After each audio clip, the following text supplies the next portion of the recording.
you conquer me?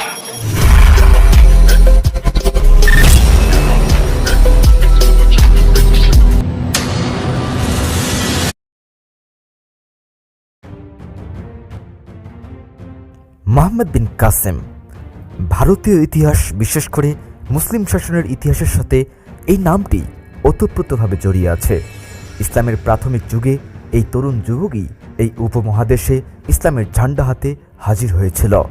অন্ধকারে আচ্ছন্ন এবং বর্ণ বৈষম্যের নির্মম কোষাঘাতে জর্জরিত মানুষকে দেখিয়েছিল আশার আলো, শিখিয়েছিলেন কিভাবে মানুষকে ভালোবাসতে হয়, কিভাবে জাতি ধর্ম বর্ণের ঊর্ধ্বে মানবতার কল্যাণে কাজ করতে হয়। এটা ঠিক যে তৎকালীন সিন্ধু ও মুলতানের অধিবাসীরা মোহাম্মদ বিন কাসেমের আগমনকে তাৎক্ষণিকভাবে মেনে নেয়নি, কিন্তু পরবর্তীতে তাদের ভুল ভেঙে যায়।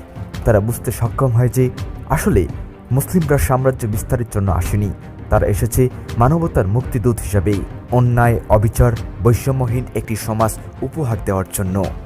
আর তাই সেদিন ইতিহাসের নজিরবিহীন ঘটনা সেদিন পৃথিবীবাসী প্রত্যক্ষ করেছে। অন্যায়ভাবে যখন মোহাম্মদ বিন কাসেমকে হত্যা করা হয়, তখন কাসেমের অধীনস্থ সেনাবাহিনীর সাথে সাথে এই উপমহাদেশের বিজিত অঞ্চলের মানুষগুলো অশ্রু বিসর্জন দেয়। ভিন দেশে কোনো সেনাপতির মৃত্যুতে বিজিত অঞ্চলের অধিবাসীর অশ্রু বিসর্জন দেওয়ার ইতিহাস আর কোথাও খুঁজে পাওয়া যায় না। হ্যাঁ, সুপ্রিয় দর্শক মণ্ডলী, এই বীর মুজাহিদের বিশেষ বিশেষ কিছু ঘটনা প্রবাহ নিয়েই আজকের ডকুমেন্টারিটি সাজানো হয়েছে। তো চলুন ইতিহাসের পাতার একটু পিছনে যাওয়া যাক। তার আগে আপনি যদি আমাদের চ্যানেলটিকে এখনো সাবস্ক্রাইব করে না থাকেন, দ্রুত সাবস্ক্রাইব করে ফেলুন।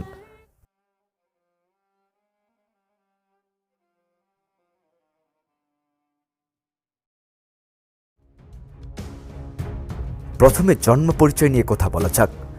ইতিহাসখ্যাত বীর মোহাম্মদ বিন কাসেম 695 খ্রিস্টাব্দের 11 ডিসেম্বর তাইফে জন্মগ্রহণ করেন।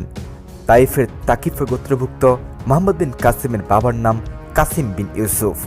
অল্প বয়সেই মোহাম্মদ বিন কাসিম বাবাকে হারান। এ সময় উমাইয়া শাসক চাচা আল হাজ্জাজ বিন ইউসুফ আল তাকিফ কাসিমকে সমর এবং প্রশাসনিক বিষয়ে শিক্ষা দেন। অতঃপর বিন কাসেম তার চাচাতো বোন জুবাইদিয়াকে বিয়ে করেন। খুব অল্প বয়সে চাচা হাজ্জাজের পৃষ্ঠপোষকতায় তিনি পারস্যের শাসক নিযুক্ত হন। এরপর কথা বলা যাক সিন্ধু অভিযানের প্রেক্ষাপট নিয়ে। ভারতীয় উপমহাদেশের সাথে আরবদের যোগাযোগ বহুদিনের। প্রধানত ব্যবসার মাধ্যমেই এই যোগাযোগ স্থাপিত হয়। আরব বণিকরা ভারতীয় উপমহাদেশের উপকূলবর্তী বন্দরসমূহে আগমন করে এই দেশের পণ্যদ্রব্য আরব দেশে এবং পরে মধ্য এশিয়া, উত্তর আফ্রিকা এবং এমনকি ইউরোপের বিভিন্ন অঞ্চলে প্রেরণ করত। খ্রিস্টীয় 7ম শতাব্দীতে আরব দেশে ইসলাম প্রচারিত হয়। আরবের মুসলিমরাও পূর্বপুরুষদের চিরচরিত প্রথা অনুযায়ী ব্যবসা বাণিজ্যে তৎপর হয়ে ওঠেন। তারাও ভারতীয় দ্বীপপুঞ্জে এবং চীনা সাম্রাজ্যের সঙ্গে ব্যবসা চালাতে থাকেন। তখন ছিল আরবীয় ব্যবসা বাণিজ্যের স্বর্ণযুগ। একবার বাণিজ্য উপলক্ষে জাজিরাতুল ইয়াকুতে গিয়ে কতিপয় আরবীয় বণিক মৃত্যুবরণ করেন। দেশীয় রাজা তখন পরলোকগত বণিকদের স্ত্রী পুত্রকে স্বদেশে পাঠানোর ব্যবস্থা করেন এবং সঙ্গে উমাইয়া সাম্রাজ্যের ইরাক প্রদেশের ভাইসরয় হাজ্জাজ বিন ইউসুফের জন্য প্রচুর উপঢৌকন প্রেরণ করেন।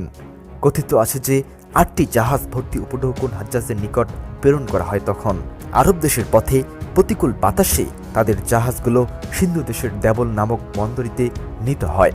সেখানে জলদস্যুরা তাদের জাহাজ লুণ্ঠন করে এবং হাজ্জাজের নিকট প্রেরিত উপঢৌকন কেড়ে নেয় এবং পরলোকগত বণিকদের বিধবা স্ত্রী ও আত্মীয় পরিজনদেরকে বন্দী করে। খবর পেয়ে হাজ্জাজ বিন ইউসুফ সিন্ধুরাজ দাহিরের নিকট ক্ষতিপূরণ দাবি করে চিঠি লিখেন, কিন্তু তিনি দাহিরের নিকট থেকে কোনো সদুত্তর পাননি। হাজ্জাজ বিন ইউসুফ ক্রুব্ধ হয়ে সিন্ধুরাজ দাহিরের বিরুদ্ধে যুদ্ধের সংকল্প করেন। এভাবেই মূলত সিন্ধু দেশে মুসলিম আগমনের পথ রচিত হয়। এরপর কথা বলা যাক মোহাম্মদ বিন কাসেমের সিন্ধু অভিযান নিয়ে।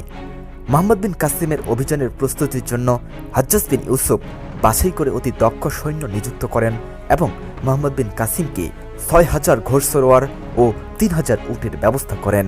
মোহাম্মদ বিন কাসেমের এই বিরাট সৈন্যবাহিনী সম্বি বিহারে সিরাজ ও কামানের পথ ধরে দেবলের পথে অগ্রসর হন। পথে তিনি আরও সৈন্য সংগ্রহ করে নিজের শক্তি বৃদ্ধি করেন। অবশেষে 711 খ্রিস্টাব্দে মহাত বা কোনে এবং এই যন্ত্র চালাতে 500 জন লোকের দরকার হতো। দেবলে এসেও মোহাম্মদ বিন কাসিম এমন অনেক দেশি সৈন্য সংগ্রহ করেন যারা দেশের শাসনকর্তার প্রতি বিরূপ ভাবাপন্ন ছিল। এসব সৈন্য পরে সিন্ধু বিজয়ে বিশেষ সাহায্য করে।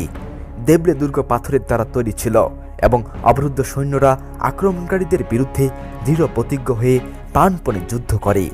মোহাম্মদ বিন কাসিমও দুর্গ দখলের জন্য সর্বপ্রকার প্রস্তুতি গ্রহণ করেন।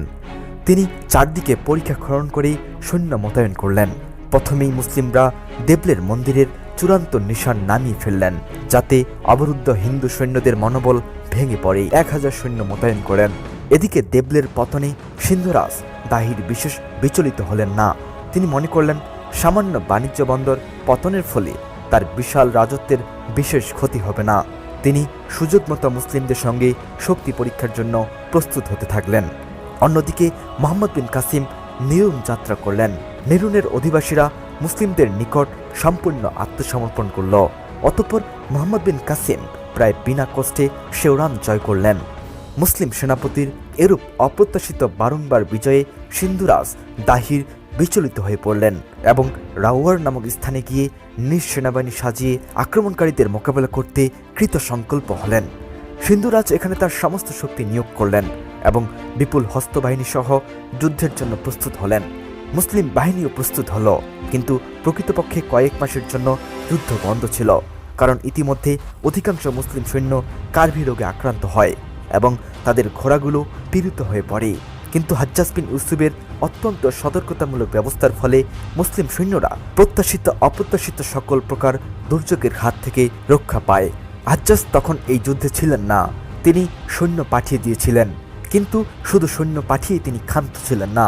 তিনি এমন জিনিসও পাঠালেন যার ব্যবহারের ফলে কার্ভি রোগ প্রশমিত হয়। তিনি অতি অধিক পরিমাণে জমানো সিরকা পাঠান। সিরকা পাঠানোর পদ্ধতি ছিল অভিনব। জমানো সিরকায় তুলা ভিজিয়ে শুকে ফেলা হয়। বারবার এই প্রক্রিয়ার সাহায্যে তুলায় এত অধিক পরিমাণে সিরকা মাখানো হয় যাতে ওই তুলায় আর বেশি সিরকা না ধরে। পরে ওই শুকনা তুলা সিন্ধু দেশে পাঠিয়ে দেওয়া হয়। সিরকা মিশ্রিত তুলা পানিতে ডুবিয়ে সিরকা বের করে নেওয়া হতো।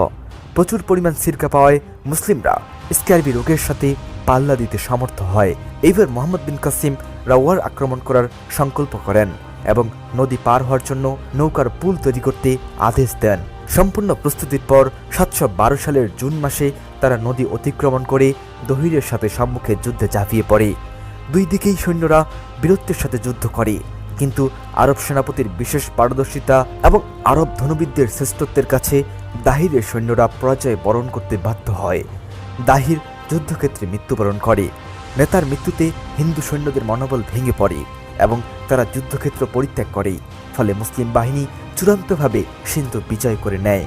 এরপর মোহাম্মদ বিন কাসিম প্রায় বিনা যুদ্ধে ব্রাহ্মণাবাদ অধিকার করেন। অতঃপর মোহাম্মদ বিন কাসিম দাহিরের রাজধানী আরোর অভিমুখে যাত্রা করেন। সেখানে দাহিরের এক ছেলে দুর্গ রক্ষায় নিযুক্ত ছিল। কিছুদিন অবরুদ্ধ থাকার পর আরোর দুর্গ আত্মসমর্পণ করে। পরে মোহাম্মদ বিন কাসিম মুলতান আক্রমণ করে। মুলতান শহর অত্যন্ত সুরক্ষিত ছিল। সেখানে প্রবেশের পথ বের করা মুসলিমদের জন্য প্রায় অসম্ভব ছিল, কিন্তু শত্রুপক্ষের একজন দলত্যাগী স্বপ্রবৃত্তমহে মুসলিমদের সাহায্য স্বার্থে এগিয়ে আসে। একটি ছোট নদীর পার হতে মুলতান শহরে পানি সরবরাহ করা হতো। উক্ত দলত্যাগী লোকটির সহায়তায় মুসলিমরা নদীর সন্ধান পান এবং তারা ওই নদীর গতি পরিবর্তন করে দেন। পানির অভাবে মুলতান বেশি দিন টিকতে পারল না। তারা মোহাম্মদ বিন কাসিমের কাছে আত্মসমর্পণ করে। এভাবেই মোহাম্মদ বিন কাসিম অতি অল্প সময়ে সিন্ধু দেশে স্বীয় প্রাধান্য বিস্তার করতে সক্ষম হন।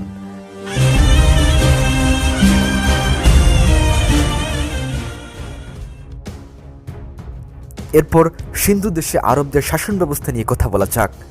সিন্ধু অধিকারের পর মোহাম্মদ বিন কাসিম সেখানে অতি চমৎকার এবং আশাতীত শাসন ব্যবস্থার প্রতিষ্ঠা করেন। ইসলামের দ্বিতীয় খলিফা ওমর রাদিয়াল্লাহু তাআলা আনহু একটি নিয়ম প্রণয়ন করেছিলেন যে বিজিত দেশে আরবরা কোনো সম্পত্তি অধিকার করতে পারবে না। মোহাম্মদ বিন কাসিম সিন্ধু দেশে এই নিয়মটি অক্ষরে অক্ষরে পালন করেন। আরবরা শুধু সামরিক বিভাগেই নিযুক্ত ছিলেন। বেসামরিক বিভাগসমূহ দেশীয় লোকেরাই সরাসরি নিয়ন্ত্রণ করত। তাদের মধ্যে শুধু অল্প পরিমাণ লোকই ইসলাম ধর্ম গ্রহণ করেছিল, কিন্তু বলতে গেলে তাদের হাতেই দেশের শাসনভার বজায় ছিল।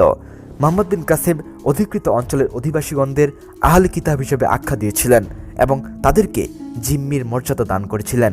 তাছাড়া তিনি হিন্দুদের মন্দিরগুলোর নিরাপত্তা সহ অন্যান্য দায়িত্ব নেন, যা তৎকালীন সময়ে বিজিত অধিবাসীদের কল্পনারও বাইরে ছিল। মোহাম্মদ বিন কাসেম ব্রাহ্মণদেরকেও যথাযোগ্য গুরুত্ব দিয়েছিলেন। হিন্দু সমাজে অনেক পূর্ব থেকেই ব্রাহ্মণরা বিশেষ বিশেষ সুবিধা ভোগ করে আসত। তিনিও ব্রাহ্মণদের ওই সকল সুযোগ সুবিধা ভোগ করার ব্যবস্থা করে দেন। এমনকি যেসব ব্রাহ্মণ পালিয়ে গিয়েছিল তাদেরকে ধরে এনে স্ব পদে বহাল করেন। দাহিরের সময়ে তারা যে শতকরা 3 ভাগ রাজত্ব ভোগ করতে পারত, মোহাম্মদ বিন কাসেমও তাদের সেই সুযোগ সুবিধা ভোগ করার অধিকার দেন। তিনি স্থানীয় লোকেদের মধ্য থেকে কর আদায় করার দায়িত্ব দিতেন স্থানীয় লোকদেরই। এর ফলে সাধারণ মানুষ অনেকটা বিদেশি আরবদের সম্পর্কে আশ্বস্ত হতেন এবং তাদের সম্পর্কে ভয়ে দুর্ভীত হতো। এভাবেই একসময় মোহাম্মদ বিন কাসেমের শাসন ব্যবস্থা স্থানীয় জনসাধারণের কাছে জনপ্রিয় ও গ্রহণযোগ্য ছিল। তিনি রাজা দাহিরের চেয়ে অনেক বেশি সাধারণ মানুষের ভালোবাসা পেয়েছেন। এই ভালোবাসার বহিঃপ্রকাশ পাওয়া যায় ইতিহাসে, যখন মোহাম্মদ বিন কাসেমের মৃত্যুর পর সিন্ধুবাসীরা তার জন্য অশ্রু বিসর্জন করেছিল। এবার আসা যাক মোহাম্মদ বিন কাসেমের নির্মম মৃত্যু নিয়ে। মোহাম্মদ বিন কাসেমের মৃত্যু সম্পর্কে বিতর্কমূলক তথ্যাদি পাওয়া যায়। কথিত আছে যে দাহিরের মৃত্যুর পর তার 2 মেয়ে খলিফার নিকট অভিযোগ করে যে বন্দী করার পর মোহাম্মদ বিন কাসেম তাদের সাথে শ্লীলতাহানি করেন। এতে খলিফা অত্যন্ত ক্ষুব্ধ হয়ে আদেশ দেন যে মোহাম্মদ বিন কাসেমকে যেন কাঁচা চামড়ার থলিতে ভরে খলিফার নিকট পাঠানো হয়। নির্দেশ শুনে মোহাম্মদ বিন কাসেম খলিফার আদেশ শিরোধার্য করে নিজেই কাঁচা চামড়ার থলিতে ঢুকে পড়েন। বলা বাহুল্য 2-1 দিনের মধ্যেই তিনি মারা যান। চামড়ার থলি খলিফার নিকট পৌঁছলে মোহাম্মদ বিন কাসেমের মৃতদেহ বের হয়ে পড়ে। দহিরের মেয়েদেরও ঘটনাস্থলে নিয়ে যাওয়া হয়েছিল। মোহাম্মদ বিন কাসেমের এই অবস্থা দেখে তারা অত্যন্ত খুশি হয়, কিন্তু সঙ্গে সঙ্গেই তারা বলে যে তারা আগে যে মোহাম্মদ বিন কাসেমের বিরুদ্ধে অভিযোগটি করেছিল সবই মিথ্যা ছিল। অনেকে মনে করেন এই ঘটনাটি নিছক বানানো। সিন্ধু বিজয়ী মোহাম্মদ বিন কাসেমের শেষ জীবন অত্যন্ত বেদনাদায়ক, তাতে সন্দেহ নেই। কিন্তু তাদের মতে এর কারণ দামেস্কে উমাইয়া খলিফার পরিবর্তন এবং হাজ্জাজ বিন ইউসুফের বংশের প্রতি নতুন খলিফার নিষ্ঠুর নীতির ফল। খলিফা ওয়ালিদের সময় মোহাম্মদ বিন কাসেমকে ইরাকের কোনো এক কারাগারে নিষ্ঠুরভাবে হত্যা করেন। তবে ঘটনা যাই হোক, সত্য এই যে মোহাম্মদ বিন কাসেম যখন উক্ত নির্দেশ শুনলেন তখন তিনি জানতেন যে খলিফার নির্দেশটি ভুল ছিল, অথবা খলিফা তার প্রতি জুলুম করতে যাচ্ছেন। কিন্তু এই যুক্তিতে খলিফার হুকুমের আনুগত্য করা থেকে তিনি বিরত হননি, কারণ খলিফা বা ইমামের নির্দেশ পালন না করে কেউ নিজেকে মুসলিম দাবি করতে পারে না। এটা মুসলিম জাতির চেইন অফ কমান্ড। এই মুসলিম জাতির চেইন অফ কমান্ড ভেঙে গেলে জাতির যে করুণ পরিণতি হবে তা তিনি ভালোভাবেই উপলব্ধি করেছিলেন। বস্তুত তিনি ইচ্ছা করলেই খলিফার নির্দেশ অমান্য করতে পারতেন। তার অধীনস্থ সেনাবাহিনী তার পক্ষ হয়ে খলিফার বিরুদ্ধে যুদ্ধ করতেও দ্বিধা করত না, কিন্তু এতে জাতির যে অসামান্য ক্ষতি হতো তা বিবেচনা করেই তিনি স্বেচ্ছায় মৃত্যুবরণ করে নেন। সুপ্রিয় দর্শক মণ্ডলী, এই ছিল মোহাম্মদ বিন কাসেমের সংক্ষিপ্ত ইতিহাস। ভালো লাগলে ভিডিওটি অবশ্যই লাইক করবেন। পরবর্তী ভিডিও পাওয়ার জন্য চ্যানেলটিকে অবশ্যই সাবস্ক্রাইব করে রাখবেন। দেখা হবে পরবর্তী কোনো ভিডিওতে। আল্লাহ তাআলা আমাদের সকলকে ভালো রাখুক, সুস্থ রাখুক। আল্লাহ হাফেজ।